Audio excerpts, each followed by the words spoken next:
उसका गांधार राज जो मेरे पास सर्वप्रथम समर्थन मांगने आएगा।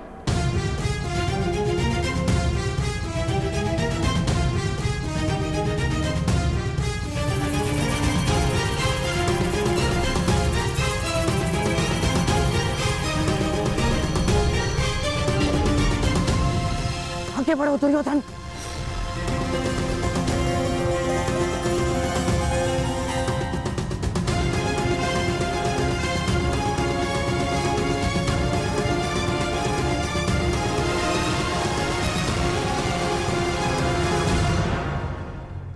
वासुदेव, दोनों पक्ष आपके समक्ष सहायता मांगने आ गए हैं। बताइए, आप किसका पक्ष लेंगे?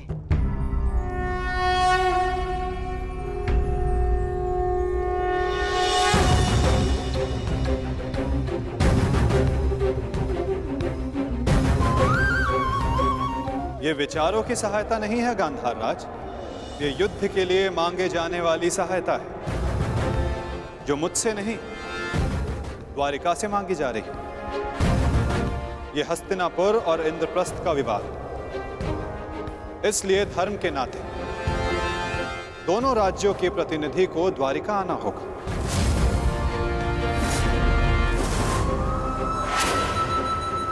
और जो सबसे पहले द्वारिका आकर मुझसे समर्थन मांगेगा वो महाभारत में मुझे अपने साथ खड़ा पाएगा।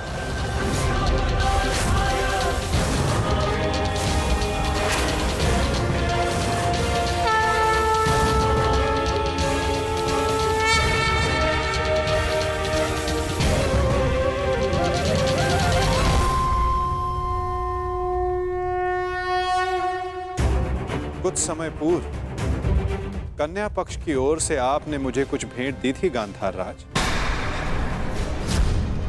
ये भेंट सदैव आपको अपनी पराजय स्मरण कराती रहेगी वासुदेव।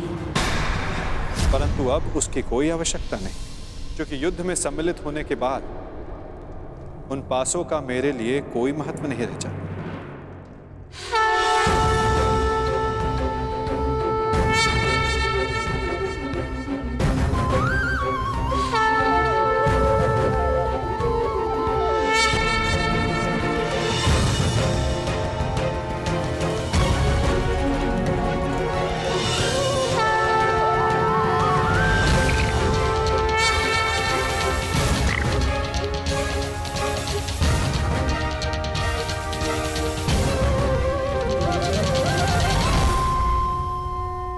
वैसे ये चौसर का खेल नहीं है गांधार राज,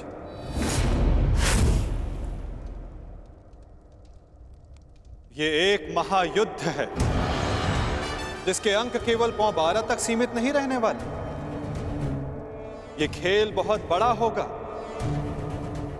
जिसका आरंभ शंखनाद से होगा और अंत शस्त्र संधान से।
सदा प्रसन्न रहना।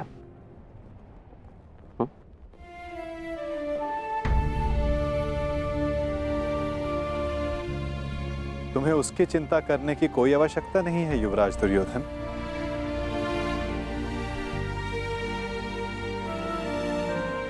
द्वारका में लक्ष्मण वधु बनकर नहीं, पुत्री बनकर प्रेम और सम्मान से रहेगी।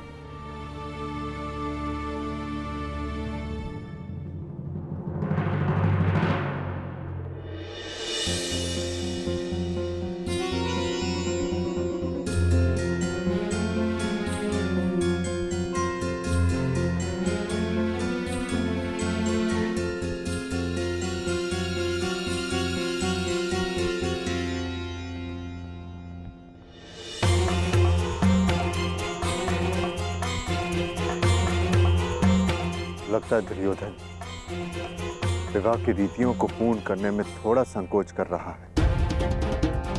विदा के समय कन्या का पिता वर के पिता के समक्ष हाथ जोड़कर उन्हें प्रणाम करता है और वासुदेव को प्रणाम करें। कदाचित ये दुर्योधन के लिए संभव नहीं।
मेरी पुत्री से कोई भूल हो जाए तो उसे क्षमा कर दीजिएगा।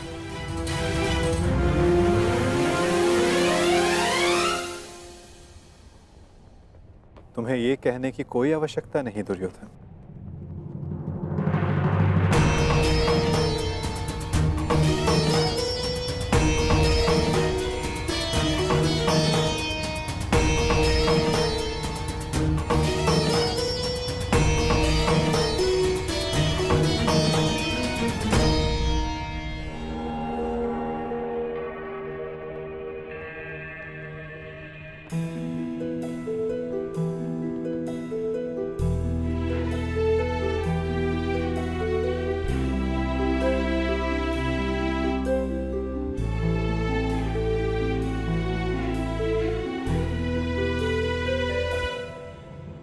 सदा सौभाग्यवती भव।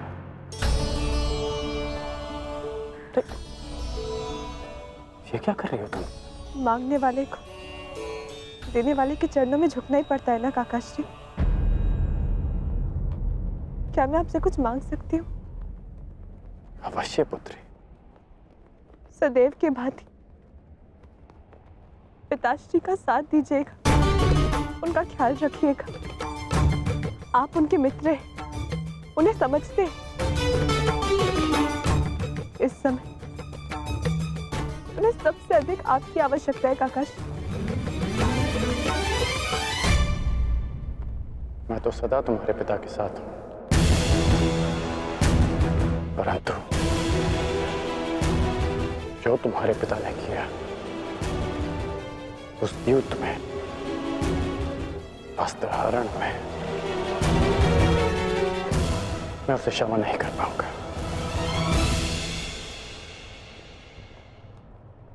आपको उन्हें क्षमा करने की कोई आवश्यकता नहीं,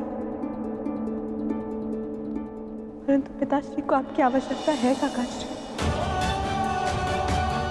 उन्होंने जो भी किया उसके लिए आप उन्हें क्षमा मत कीजिए, परंतु केवल मेरे लिए, अपनी मित्रता के नाते